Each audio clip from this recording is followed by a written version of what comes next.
नगराध्यक्षपदी झालेली ही एंट्री ज्याने की सगळ्यांचे लक्ष वेधून घेतले आहे। तर चला मग बघू संपूर्ण व्हिडिओ ब्लॉग मध्ये समोर।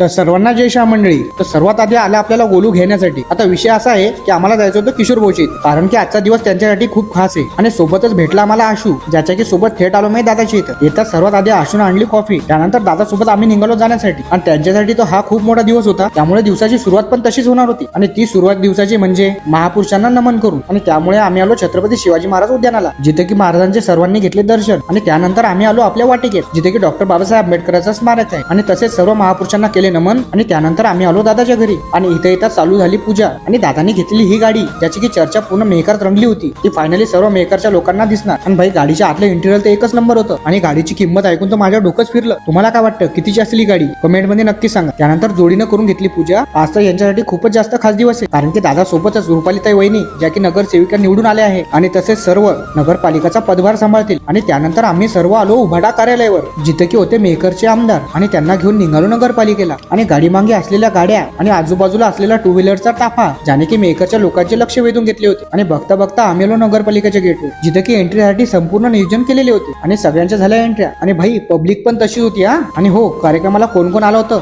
कमेंट मध्ये नक्की सांगा। आणि हो, बाकी काही असो, हे तुतारेवाले ते एकच नंबर वाजत होते। आणि त्यानंतर झाली नगरपालिकेत एंट्री आणि त्यासोबतच सांभाळा नगराध्यक्ष पदाचा कारभार। आणि हो, नगराध्यक्ष बनणे हे त्यांच्या वडिलांचं स्वप्न होतं, जे की किशोर भाऊनं रक्ताचं पाणी करून पूर्ण केलं। आणि त्यासोबतच केलेलं होतं सभेचं नियोजन आणि भरपूर लोकांनी दिल्या त्यांना शुभेच्छा। आणि त्यानंतर किशोर भाऊने मानले सगळ्यांचे आभार। आणि त्यासोबतच पोरांनी केला चहा नाश्ता। पण आजच्या दिवसात सर्व लोकांची चर्चेत रंगलेली एक गोष्ट, ती म्हणजे ही गाडी। तर चला मग भाई लोक, भेटूया पुढच्या ब्लॉगला।